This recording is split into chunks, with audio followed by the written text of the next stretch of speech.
Can you walk us through these memories?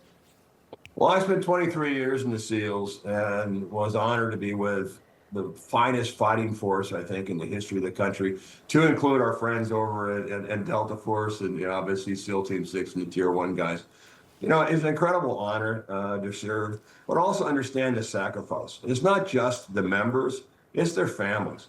Missing birthday after birthday, vacations, and anniversaries and being gone a lot.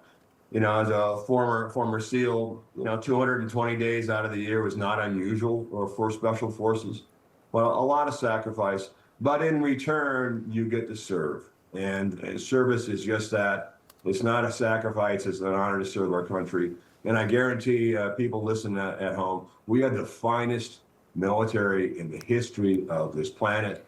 There's no finer group of dedicated soldiers, airmen, Marines, now cadets with our Space Force. But there, a lot of brilliant people that work every day to defend this great nation. Yeah, so well said. And you're reminded, it's a variety of branches, right? So you can find a spot that works for you if you do feel called to serve. Not everyone does. So we're so grateful for folks who answer that call. And you're right, the families also make tremendous sacrifices.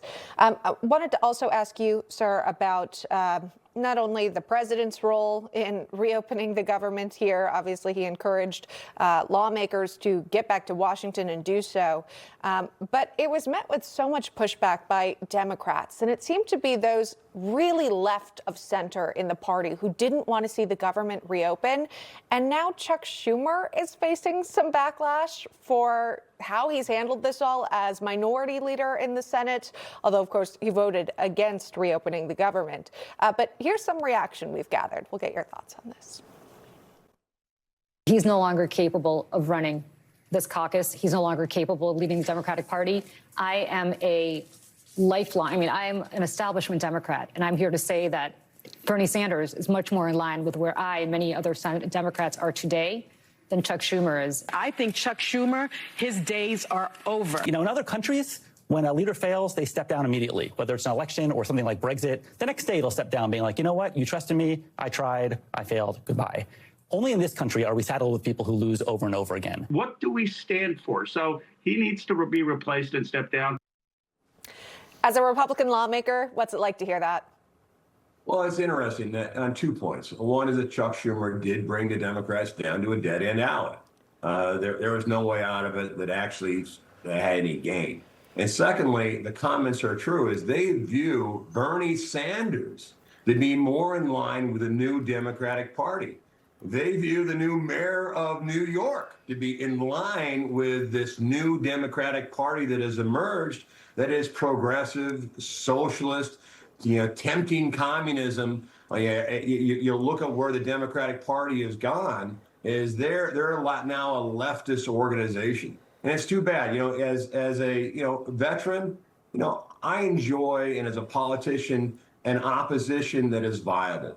I enjoy being criticized when I'm wrong, but also when you criticize, make sure you provide some positive feedback of what the direction we should go. But the job of a loyal opposition is criticize, but compliment when the other team does well.